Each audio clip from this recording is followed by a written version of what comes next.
Bismillahirrahmanirrahim. Assalamualaikum warahmatullahi wabarakatuh. Hari ini kita akan membahas soal IPS tema 9. Materinya yang pertama, karakteristik geografis Indonesia dan kegiatan ekonomi. Kita akan membahas 10 soal. Soal yang pertama, Indonesia memiliki letak geografis yang strategis. Indonesia terletak di antara dua samudra, yaitu A. Pasifik dan Atlantik, B. Hindia dan Arktik, C. Atlantik dan Hindia, D. Hindia dan Pasifik. Silakan dijawab. Jawabannya adalah D. Hindia dan Pasifik. Secara geografis, Indonesia terletak di antara benua Australia dan Asia, serta di antara Samudra Hindia dan Samudra Pasifik. Nomor 2. Garis khayal di bumi yang ditarik dari kutub utara ke kutub selatan atau sebaliknya dinamakan garis A. Lintang, B. Khatulistiwa, C. Bujur, D. Akuatik. Jawabannya adalah C. Bujur.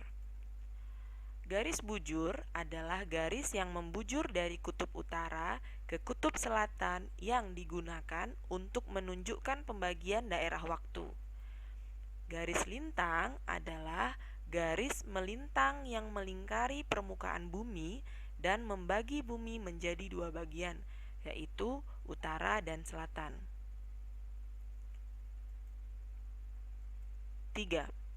PT Garuda Indonesia Airlines, PT Pelni Pelayaran Nasional Indonesia, dan PT KAI Kereta Api Indonesia adalah contoh BUMN jenis A. Perusahaan umum, B. Perusahaan daerah, C. Perusahaan perseroan, D. Persekutuan komaniter.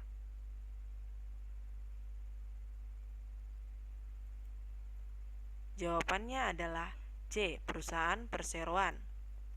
Contoh perseroan terbatas negara Indonesia adalah Pertamina, PT Garuda Indonesia, PT Angkasa Pura, PT Kereta Api Indonesia, PT Pos Indonesia, dan PT Bank Mandiri. 4. Letak astronomis negara Indonesia adalah A. 6 derajat lintang utara sampai 11 derajat lintang selatan dan antara 95 derajat bujur timur sampai 141 derajat bujur timur. B. 11 derajat lintang utara sampai 6 derajat lintang selatan dan antara 95 derajat bujur timur sampai 141 derajat bujur timur. C. 6 derajat lintang utara sampai 11 derajat lintang selatan dan antara 95 derajat bujur timur sampai 141 derajat bujur barat. D. 11 derajat lintang utara sampai 6 derajat lintang selatan dan antara 95 derajat bujur barat sampai 141 derajat bujur timur. Jawabannya adalah A. Letak astronomis negara Indonesia adalah 6 derajat lintang utara sampai 11 derajat lintang selatan dan antara 95 derajat bujur timur sampai 141 derajat bujur timur. 5.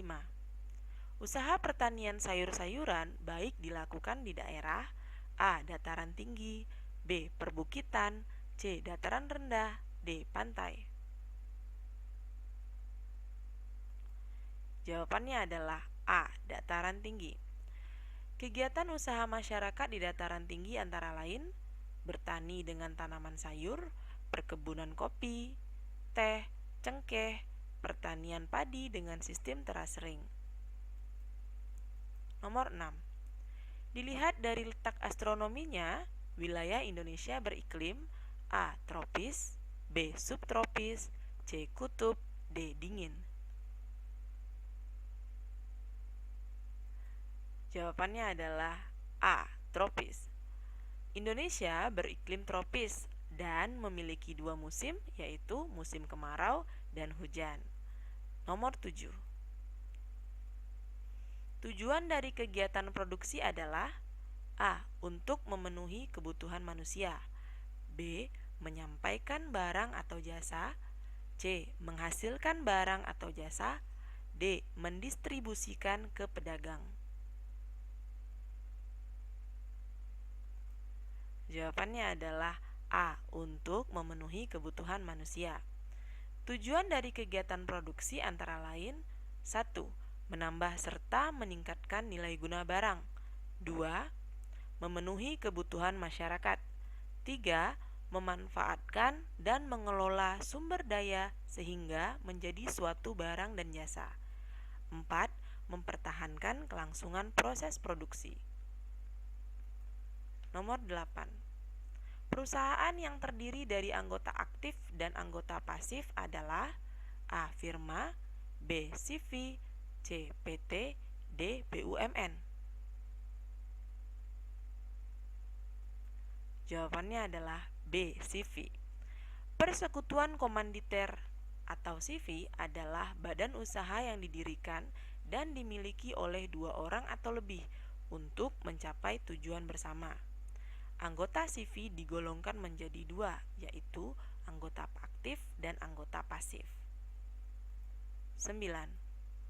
Kegiatan ekonomi yang menyalurkan barang dari produsen ke konsumen dinamakan A. Produksi, B. Konsumsi, C. Distribusi, D. Komunikatif.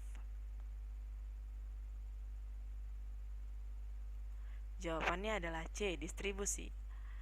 Produksi merupakan usaha manusia untuk menghasilkan atau mengubah barang atau jasa. Distribusi merupakan suatu kegiatan yang menyalurkan hasil produksi barang dan jasa dari satu tempat ke tempat lainnya. C. Konsumsi merupakan suatu kegiatan memakai, menggunakan, mengurangi, atau menghabiskan manfaat dan nilai guna dari hasil produksi barang atau jasa. Jadi jawabannya adalah C. Distribusi. 10. Pedagang yang tidak tetap dan berdagang secara berkeliling disebut pedagang A. Tetap, B. Kaki lima, C. Pedagang kecil, D. Asongan. Jawabannya adalah D. Asongan. Pedagang tetap adalah pedagang yang menjual barang dagangannya di suatu tempat secara menetap. Pedagang kaki lima adalah pedagang yang membawa dan menjual barang dagangannya dengan gerobak dan menetap di pangkalannya. Contoh, angkringan. Pedagang asongan adalah pedagang yang tidak menetap dan berdagang dengan berkeliling. Contohnya, pedagang asongan ini sering kita temukan di halte atau di jalan-jalan. Pedagang kecil atau eceran yaitu pedagang yang membeli barang produksi untuk dijual kembali dalam kapasitas lebih kecil dari pedagang menengah. Oke, sekian dan terima kasih.